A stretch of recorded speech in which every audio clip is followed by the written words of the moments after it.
Nós vivemos num mundo onde se tem privilégios.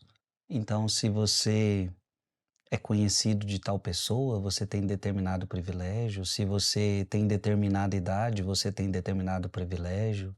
Se você é da família, não sei de quem, você tem determinado privilégio.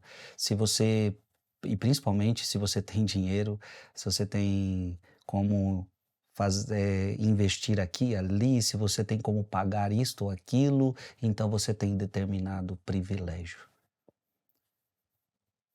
Eu quero que você entenda que isso são realidades deste mundo, mas e com Deus?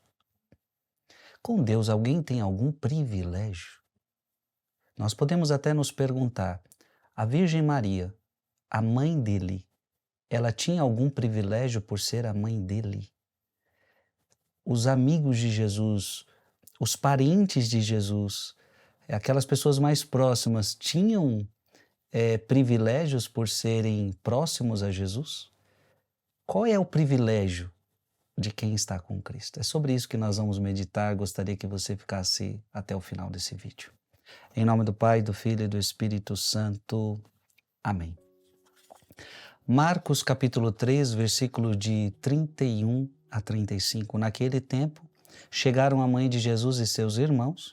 Eles ficaram do lado de fora e mandaram chamá-lo.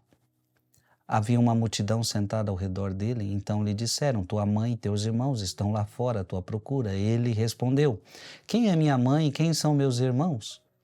E olhando para os que estavam sentados ao seu redor, disse: aqui estão minha mãe e meus irmãos. Quem faz a vontade de Deus, este é meu irmão, minha irmã e minha mãe. Palavra da salvação. Eu já quero ler um texto de Santo Agostinho para você. Santo Agostinho diz: Maria cumpriu a vontade do Pai.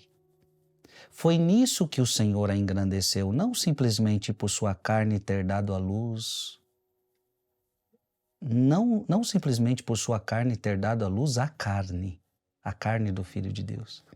Quando ele disse: bem-aventurados os que ouvem a palavra de Deus e aguardam, estava em essência dizendo: minha mãe, a quem chamaste de bem-aventurada, é bem-aventurada porque guarda a palavra de Deus, não porque a palavra se fez carne nela e habitou entre nós, mas porque ela guarda a própria palavra de Deus pela qual ela foi feita e que se fez carne nela. Que bonito. Santo Agostinho está dizendo assim: o maior privilégio de Maria não é que ela é a mãe de Jesus. Esse é um grande privilégio, com certeza, é uma grande graça, mas o maior privilégio de Maria, a maior bem-aventurança de Maria, é porque ela ouve a palavra de Deus e ela coloca em prática.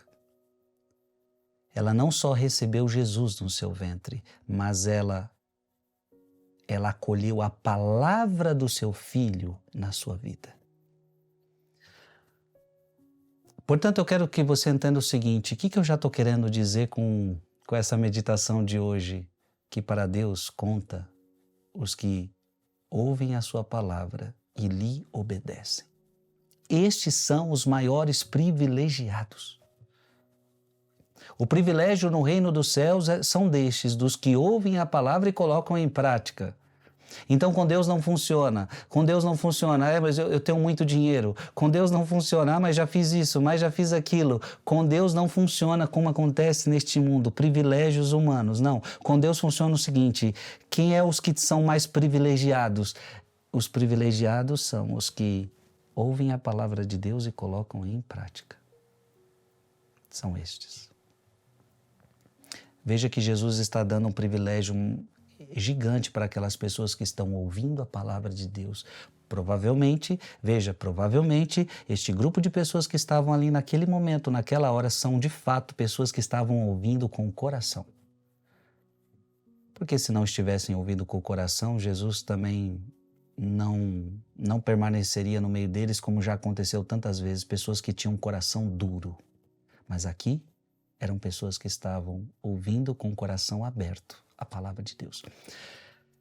Lucas capítulo 11, versículo 28. Lucas 11, 28. Mas Jesus replicou: antes, bem-aventurados aqueles que ouvem a palavra de Deus e a observam. Abra também sua Bíblia em Lucas capítulo 1, versículo 38. Aqui está o grande privilégio de Maria. E Maria disse: eis aqui a serva do Senhor, faça-se em mim segundo a tua palavra. Aqui está o maior privilégio de Maria. Ser mãe de Jesus, sem sombra de dúvida, um grande privilégio, mas o maior privilégio de Maria é que ela cumpriu a palavra do Senhor. Lucas capítulo 1, versículo 45, bem-aventurada és tu que creste, pois se hão de cumprir as coisas que da parte do Senhor te foram ditas. Abra por fim a sua Bíblia em Tiago capítulo 1, versículo 22. Sede cumpridores da palavra e não apenas ouvintes, isto equivaleria a vos enganardes a vós mesmos. E assim nós fechamos essa meditação com essa palavra tão importante. Quando eu escuto a palavra de Deus e não coloco ela em prática, eu estou me enganando a mim mesmo. A palavra de Deus pede para eu perdoar. Eu não perdoo, eu estou me enganando. A palavra de Deus pede para eu abandonar os vícios. E se eu não abandono, eu estou enganando a mim mesmo. Por isso eu digo para você, meu irmão, minha irmã, não se engane. Deus a gente não pode enganar. Essa palavra não pode, a gente não pode fingir que a gente não escutou. Não, quando você escuta essa palavra, é preciso você colocar em prática. E este é o nosso maior privilégio, poder escutar e colocar em prática essa palavra. Escreve aqui nos comentários, o maior privilégio é cumprir a vontade de Deus. Este é o maior privilégio. O maior privilégio é cumprir a vontade de Deus, Pai, Filho e Espírito Santo. Amém.